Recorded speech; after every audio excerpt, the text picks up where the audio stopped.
Hello, bachcho, let's read the question first. And the question says that energy is stored in a capacitor in form of first magnetic energy, second light energy, third heat energy and fourth is electrostatic energy. So student सबसे पहले आपको समझना होगा की concept क्या use हो रहा है. सो की concept is energy stored in capacitor.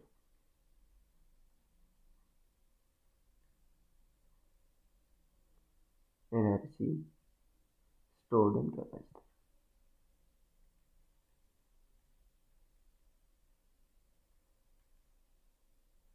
देखो बच्चों, एग्जाम्पल लेते हैं पैरेलल प्लेट कैपेसिटर का. आप कोई और भी कैपेसिटर का एग्जाम्पल ले सकते हो.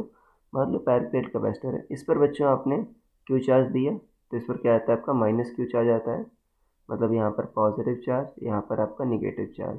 तो जो इलेक्ट्रिक फील्ड होती है बच्चों वो इसके बीच में होती है, ठीक है ना, पॉजिटिव और निगेटिव चार्ज के बीच में होती है. तो यहाँ पर देखो जो एनर्जी डेंसिटी आती है बच्चों, यू क्या आती है कैपेसिटर के लिए आती है 1/2 एप्सिलॉन नॉट ई स्क्वायर. ये आती है बच्चों, इसी से निकालोगे आप देख, क्योंकि ये देखो यू क्या होता है बच्चों आपका जो एनर्जी स्टोर्ड इन कैपेसिटर. ये तो एनर्जी डेंसिटी मैंने लिखी है स्मॉल यू.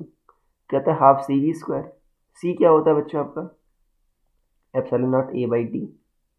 और वी क्या होता है बच्चों आपका ई डी होता है, ठीक है ना. ई इलेक्ट्रिक फील्ड, डी आपका डिस्टेंस फ्रॉम प्लेट्स. इसका स्क्वायर करोगे कितना आ जाएगा 1/2 epsilon not a E square D. ऐसा आ जाएगा. इसको आप ऐसा लिख दो, यू क्या बच्चों एनर्जी स्टोर्ड इन कैपेसिटर ये ना 1/2 epsilon not E square into A D. तो ये क्या हुआ बच्चों एनर्जी स्टोर्ड इन क्या हुआ आपका कैपेसिटर हुआ. ये इसके दो पार्ट्स हो गए, एक तो ये एनर्जी डेंसिटी हो गई, ये क्या हो गया आपका वॉल्यूम हो गया. तो ये तो है एनर्जी डेंसिटी मैंने लिखी है. मतलब किसके फॉर्म में है बच्चों इलेक्ट्रिक फील्ड के फॉर्म में, कि इलेक्ट्रिक फील्ड का टर्म आ रहा नहीं आ रहा. तो इसमें ये इलेक्ट्रोस्टैटिक एनर्जी के फॉर्म में स्टोर्ड है, ठीक है, इलेक्ट्रिक फील्ड एनर्जी के फॉर्म में स्टोर्ड है. तो आपका ऑप्शन नंबर डी सही हो जाएगा. So I hope you understood it well. Best of luck.